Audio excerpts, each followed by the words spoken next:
My name is Manasseh Paul Ben. I'm one among Dunamis 5. I was arrested. My experience I have with our senior comrade, Nnamdi Kanu. The DSS facility, I was being locked up in New Echo Cell 4, and while Kanu was in Cell 8, and he was happy to receive me and talk to me as a junior comrade. They asked him that their narrative going outside all around to Nairobi with a woman. He told me that he wanted to send that message out and correct that narrative. So I told Nigerians and all the IPOB members that scandal that the federal government are trying to use to rubbish him and rope him to the mud. Nnamdi Kanu explained that he was kidnapped in Kenya at the airport.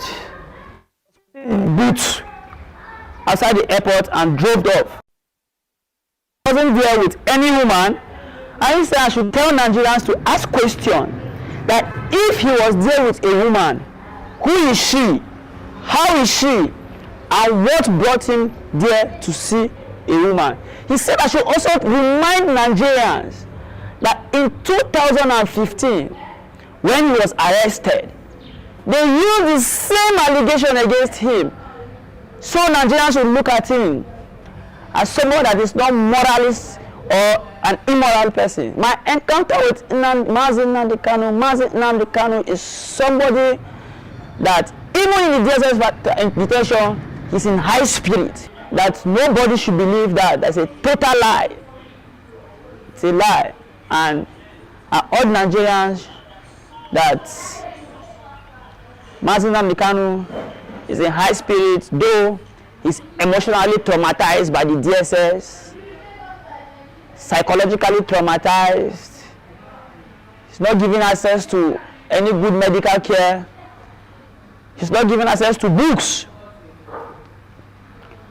Most time, he's always alone because they found out we're interacting with him and he was discussing with us. They have to move us out to where he was to put us in the mix of hardened criminals so they can break us. But unfortunately for them, we held the Buhari Must Go campaign. Nnamdi Kanu, after our 7 days hunger strike and during our 7 days protest after the hunger strike, Nnamdi Kanu saw that the food they give to us was total scandal, was total rubbish. So he has to sneak in the night to send food to us.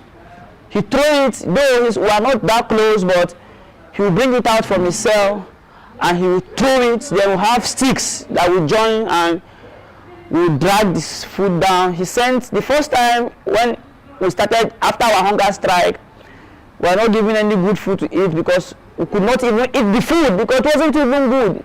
Nnamdi Kanu sent us pizza to break our 7 days fasting.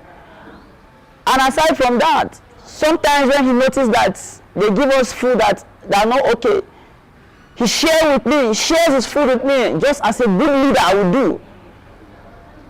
Send shawarma, eat a little shawarma, send the rest. Send us beans cake, send us indomie. But when they discovered all this, that he's been nice to us, due to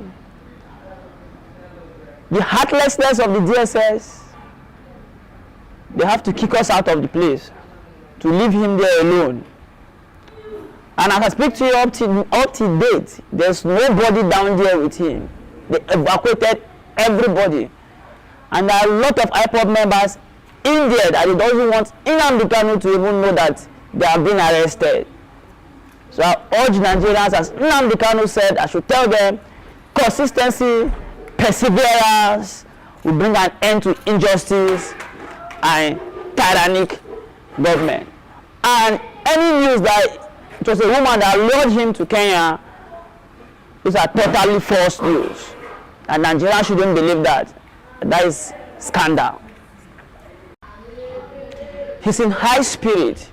He also said I should tell Nigerians and all the IPOB members that perseverance, consistency in everything we do, in the struggle, and self-sacrifice, selflessness will bring to the eradication of tyranny and injustice in Nigeria.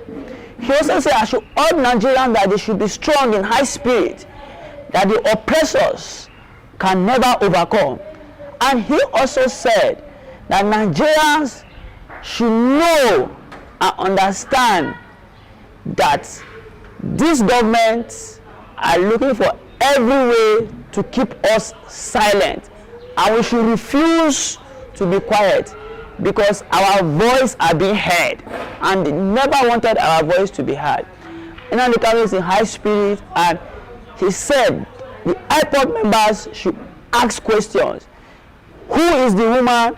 How is the woman? And what about the woman?